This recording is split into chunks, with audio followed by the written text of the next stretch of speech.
So we're going to talk about factoring in the form of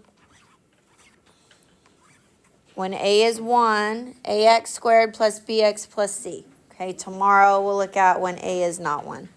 So we're going to start small. There's 3 different ways to do this. You pick the way that works for you. So a polynomial with 3 terms, this is review, is called a trinomial. They can often be factored and written as a product of 2 binomials. So we're going to do the opposite of what we did when we did box and FOIL. So before I gave you like x plus 3 times x minus 5, and you ended up with x squared minus 2x minus 15. So now instead of going from left to right like I just wrote, we're going to go right to left. To help us factor trinomials in this form, we're going to multiply our binomials and look for a pattern. So we're going to start off with what we did before. Most of us preferred FOIL here. So we said x times x is x squared. And then we said x times 2 is 2x. We said 5 times x is 5x. And 5 times 2 is 10. And then when we talked about that collecting like terms piece, right? So we said x squared plus 7x plus 10. So we are going to focus today on this middle term, okay? So how does the middle term of the product relate to our binomial? What do you know about this 7x? Where did it come from? Yeah, the 5 times the x plus the 2 times the x. So this middle term is what we call the b. And to get it, it is the sum of the last terms. Okay, when we did first, outside, inside, last. So our last terms were 5 and 2. And when we add those together, we get the 7. How does the last term, okay, so the last term is what we call the c. It's our constant, relate to the binomial. So how does c, this 10, how does it relate to our binomials?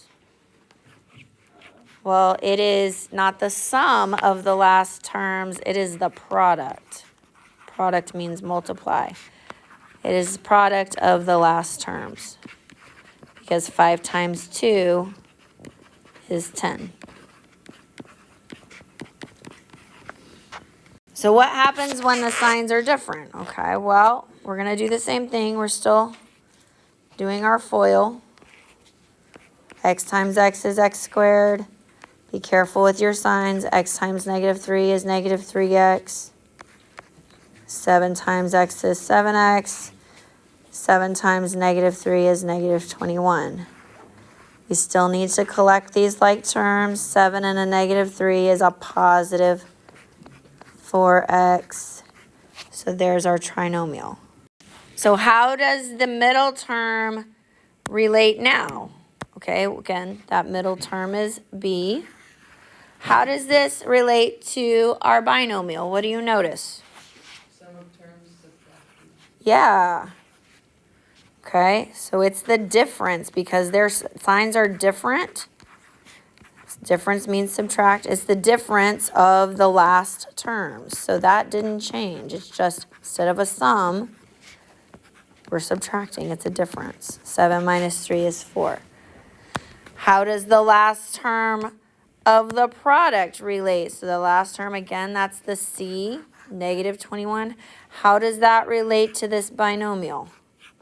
Well, it's still the product of the last 2 terms, or of the last terms. Okay, so 7 times negative 3 is that negative 21. Abigail needs to factor x squared plus 11x plus 30. Using these patterns, describe what should be true about the values in the binomial factors. Okay, well, what should be true? They should add to be what? The last two in the binomial should add to be what? Is it the middle term or the last term? They should add. What is the middle term? Add to be 11, and they should multiply to be. What should they multiply to be? 30. When we factor, there are certain steps we need to follow. We always need to see if there is a GCF, which is what we did in the last lesson. That's why we did that first. We want to factor that out because that's going to make our numbers much smaller when we're doing this factoring piece. Find the two factors with a product of C, right? That's our last term, and a sum of B. That's our middle term, that AX squared plus BX plus C. And then we're going to use these to write our binomials. So again, there's 3 different ways to do this. I'm going to show you all of the ways, and you can pick the way that you like best. This first way is on grouping. So we need to ask ourselves, if we have 5x squared plus 5x plus 6, what 2 factors have a product of, is that going to be our A, our B, or our C? What are we looking for? A C. What is our C? 6. And a sum of 5, right? This is our C, this is our B.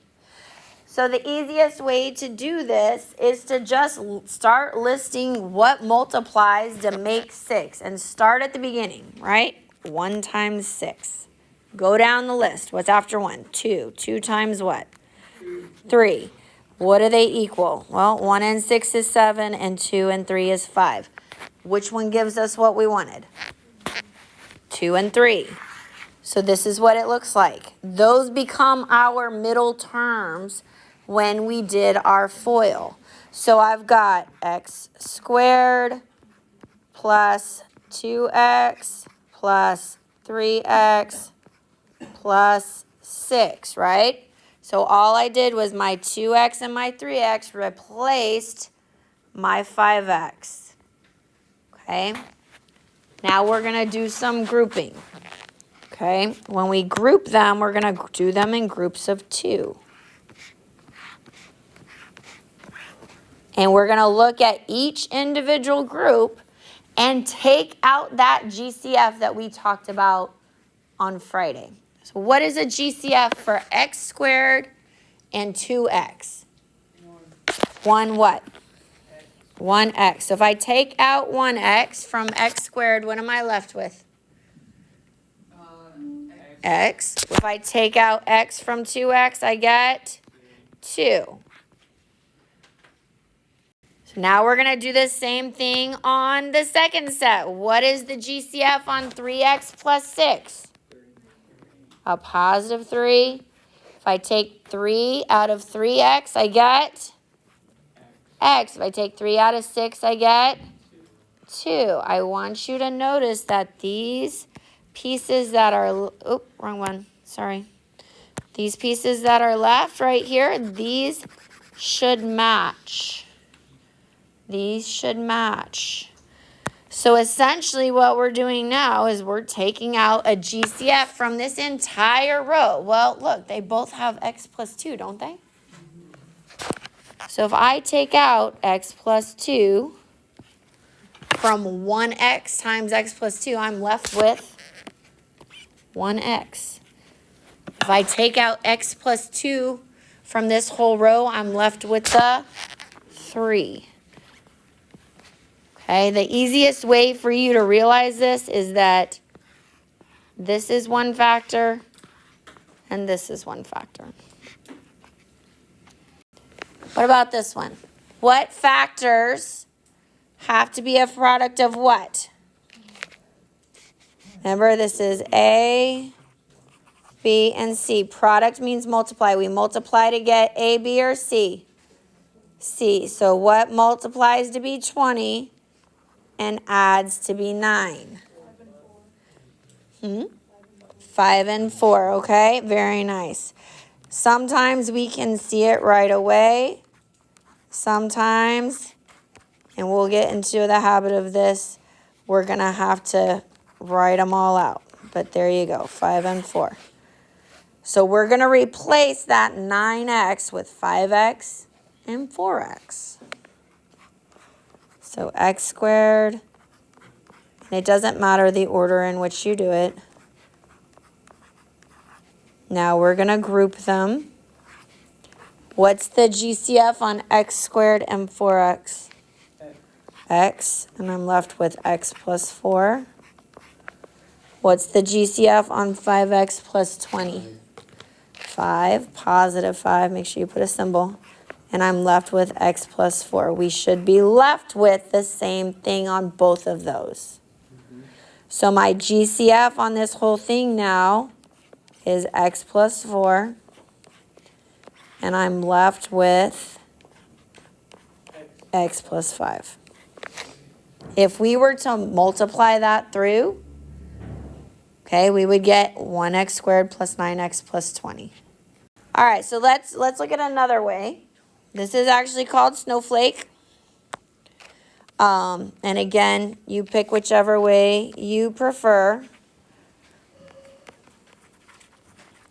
And this is kind of a puzzle, okay? When we do snowflake, we're literally going to draw a snowflake. Okay? And we're going to put values in a certain place. There's no letters involved when we do it this way. All right, so remember we have A, we have B, and we have C. So in this top part of the snowflake, we will always write AC. The bottom wings are going to be A, and B is going to go in the bottom. Okay, we're still asking ourselves what multiplies to be this number that adds or subtracts to be this number, okay? So it's just looking at it in a different way. So A times C, 1 times 8 is 8, and B is 9, positive 9. So, and A is 1. Okay, I want you to think of this part of the snowflake as like a little fraction. It's not such a big deal when A is 1, but when A is not 1 tomorrow, it will make a difference. And we're still asking ourselves, what multiplies to be 8 that adds to be 9? 1 times 8. 1 times 8, right? So we're going to put those here, 1 and 8. And these are our factors. This bottom is going to swing forward. So we get 1x plus 1.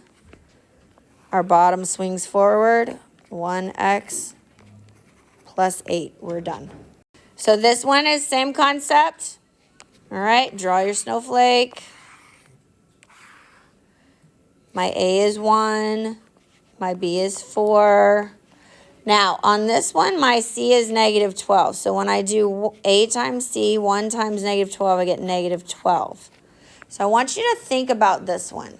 We need to say what multiplies to be 12, but it happens to be negative. What kind of numbers do we multiply to get a negative? We have, one's going to have to be a negative, and one's going to have to be a positive, right? Negative times a positive is negative. So we're not getting a sum of 4 this time. Now we're getting a difference. So what makes 12? Well, 1 and 12, 2 and 6, 3 and 4. Which of these, when I subtract them, because my signs are different, gives me 4? 2 and 6. Now, placement matters when signs are different. Which one has to be positive to get a positive 4? 6. The 6. The rest is the same. Bring the bottom forward. 1x minus 2. Bring the bottom forward. 1x plus 6. All right, the third way that I'm going to show you this involves the box, which I know a lot of you did not really care for when we were multiplying, but it might make more sense to you as we're doing this. So draw your box. A always goes in the upper left. C always goes in the bottom right. I'm just going to use X's. Again, you got to pay attention to your signs. In this case, we're looking for something times something is a positive, but they need to add to be negative. So keep in mind that if you have a positive times a positive, when you add them, you get a positive. But if you do a negative times a negative, you get a positive when you multiply, but when you add them, you get a negative. So we're going to talk about signs in a minute and how that looks. So these are both going to be negative. Think about what multiplies. We're still doing that A times C piece. And what multiplies to make 10 that adds, because remember, these are our like terms, 2 and 5. And because the signs are the same, it doesn't actually matter which one you put where, okay? We're still having to do that greatest common factor piece that we did with the grouping. X times x is x squared. That's pretty easy. And if you look, the GCF on this row going across is in fact x. The GCF on this column going up and down is in fact x. And then you're just filling in the blanks. You're saying something times 5 is negative 5. What do we got? Negative 5. And x times what is negative 2x? Negative 2. So there are your factors, x minus 5 times x minus 2. So working through the box backwards, that's going to be your third way. So we're going to do one more backwards box just so you can get the hang of it. And then you can make your decision on which one you like best. So here's our A. You could put the 1 if you want. Here's our C. Again, those signs are the same. And our B is negative, so we're going to have a negative something x and a negative something x. Together needs to be negative 9x. So we still are doing A times C. 1 times 14 is 14. And our factors are 1 and 14 and 2 and 7. So we need to add. C is positive, so we're adding to get 9. It just happens to be a negative 9. Negative 7 and negative 2. And now we're just taking out those GCFs. So if you take out a GCF from this first row, what is the GCF of x squared minus 7x? Just x. Okay, and when A is 1, like it is today, you know that this is going to be x and x, because x times x is x squared. What times x is negative 7x? Be careful with your signs. Negative 7. And what times x is negative 2x, negative 2. So my factors, or my answer, is x minus 7 times x minus 2. And you can write that in either order. You can write x minus 2 times x minus 7. When we talk about signs, which trinomial has if it had a positive c value, how did this affect the signs of the binomial? So things I need you to remember. If it's a positive c, the signs will be the same. Because a positive times a positive is a positive, and a negative times a negative is a positive. They will be the same. And how do we know what that same sign is going to be? They will be the same, and they will match the sign of B. Because that tells you we're adding these to get a positive, or we're adding these to get a negative. If C is negative, so if we have a negative C, then the signs will be different.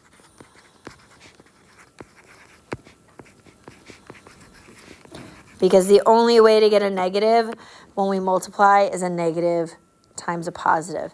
And then which value is positive or negative is going to depend on if your B is positive or negative. Sometimes there are no factors of C that have a sum of B. In this case, it is going to be what we call prime. The only thing that goes into it that will create it is 1, right? So that's just going to be prime. So I want to show you what that is going to look like. So looking at number 7 here, which way do we want to do? So we want to group, do we want to use snowflake, or do you want to use a backwards box? Decide what you think is the easiest, and that's the one I'll do. All right, let's try the backwards box here. So when we set this up, x squared plus 1.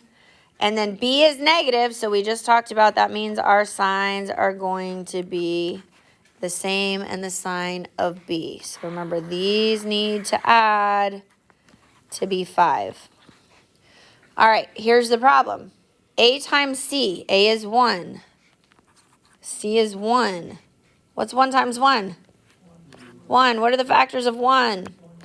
1 and 1. Do those equal? Can we ever get to 5?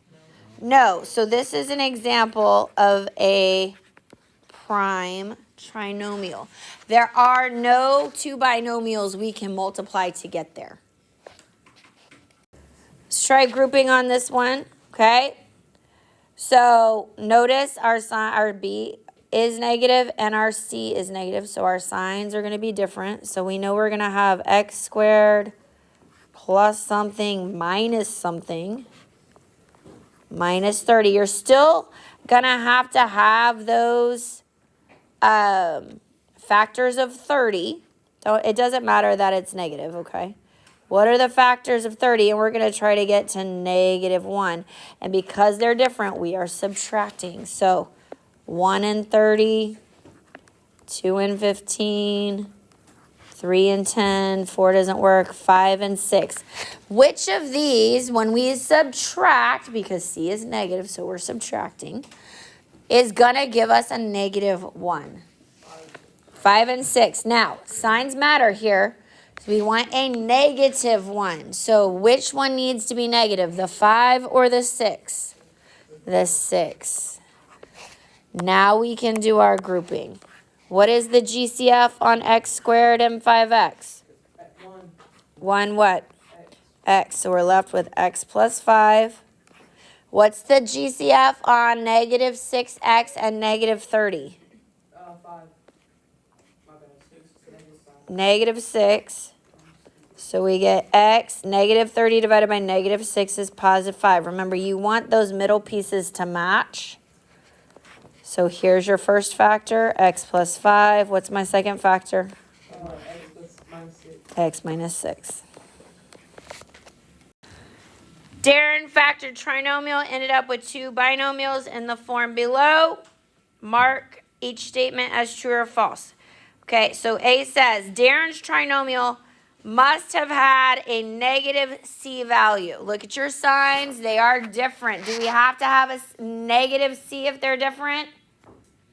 Yes, this is true. Darren's trinomial must have had a negative b value. True or false? That is false because it could have been positive, right? The bigger number could have been positive. The area of Mrs. Crocker's rectangular pantry floor is expressed as x squared plus 11x plus 24 units squared. List a possible expression for the length and the width. Guys, length and width are just the 2 dimensions, so this is going to be your binomials. 1 binomial for length, 1 binomial for width. All right, let's do this one with the box. If you have a preference on a different one, you can do that. So we have 1x squared. We have a positive 24. Are my signs the same or different based on that 24?